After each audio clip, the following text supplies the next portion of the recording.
The history of free people is never really written by chance, but by choice. Their choice. Dwight David Ike Eisenhower, legendary 5-star U.S. General, Supreme Commander of the Allied Expeditionary Force, and 34th President of the United States. Why should you consider this legend's quote advice in 4 minutes or less?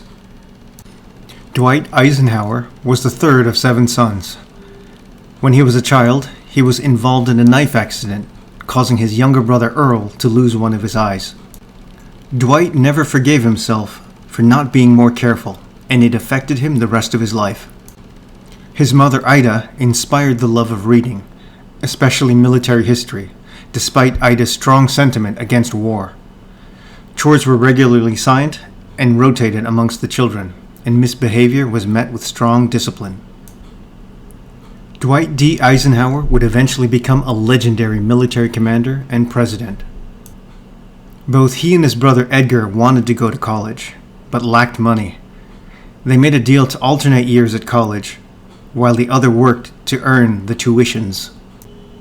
After graduating from West Point in 1915, in the middle of his class, 2nd Lieutenant Eisenhower requested for overseas assignment in the Philippines and France during World War I.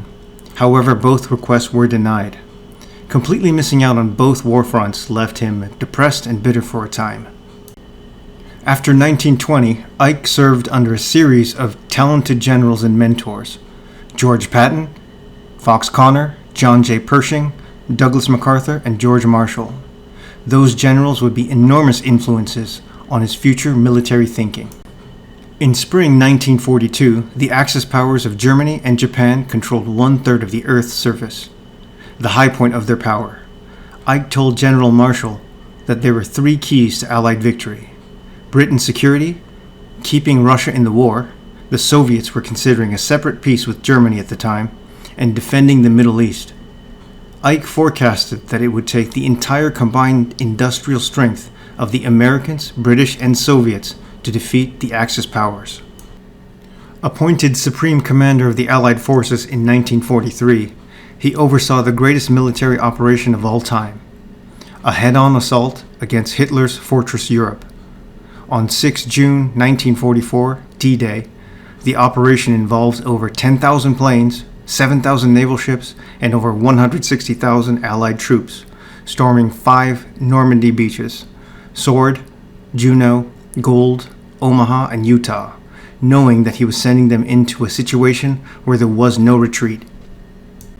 Many harrowing, bloody, and vicious battles later, Nazi Germany surrendered. Ike rejected his staff's dramatic victory messages to announce the war's end. Instead, he sent a short telegram to General Marshall. The mission of this Allied force was fulfilled at 2:41 local time, May 7, 1945. After the war in 1948, Ike became the president of Columbia University. In 1952, Eisenhower ran for president after strong pressure from President Truman and America at large.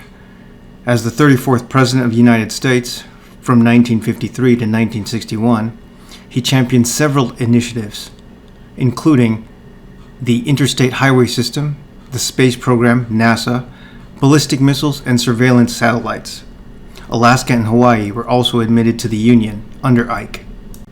Among his many awards, Ike was awarded the Star of the Soviet Order of Victory, the Danish Order of the Elephant, the Most Honorable Order of the Bath, the Order of Merit, the Philippine Legion of Honor, the French Legion of Honor, Austria's Grand Decoration of Honor, and China's Order of the Cloud and Banner.